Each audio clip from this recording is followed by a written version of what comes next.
Spring is a challenging time to be summiting mountains in the Rockies. There's still snow around, but the early blossoms, like the prairie crocus, don't seem to mind.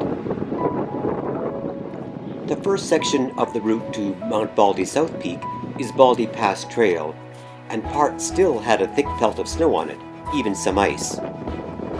Once on the ridge, though, to the South Peak, snow was just a memory for the most part. But we'll never forget that wind. It hounded us on the entire ridge to the summit and back. We knew it would be windy, but it was much stronger than the forecast had predicted.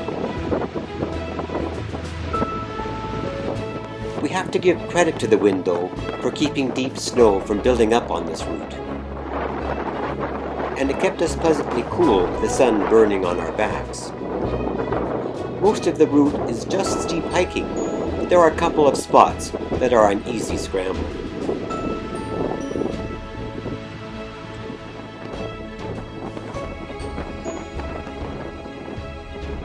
My hat is not great in the wind. I hold on to it so it doesn't become a distraction at some awkward point.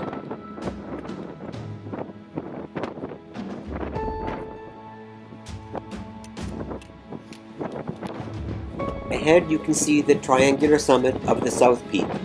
We still have a lot more walking to do.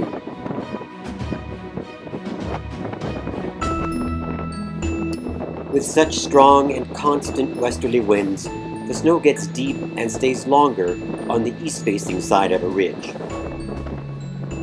Behind me here, you can see that logging is still done in the Kananaskis area. The little snow that remained was not a bother, but it doesn't always help with the footing either.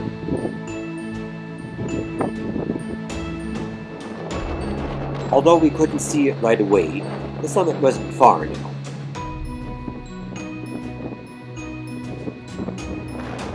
Just a few more steps, and I was ready for the victory wave.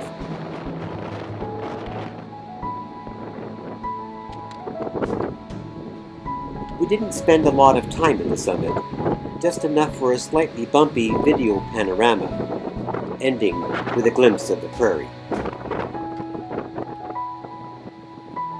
On the return, you could see the shadows of fast-moving clouds crossing the landscape.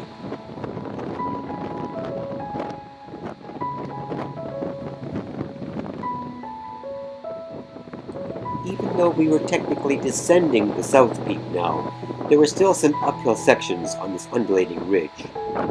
In the distance, the north faces of Midday and Midnight Peak still hold tightly onto the blanket of snow. The day had warmed up nicely, and soon we'd be back on Baldy Pass Trail. Even with so much snow already melted, there was no running water to be seen in this drainage. The warmth had woken the butterflies up by now, and we saw lots of them as we made our way back to the trailhead.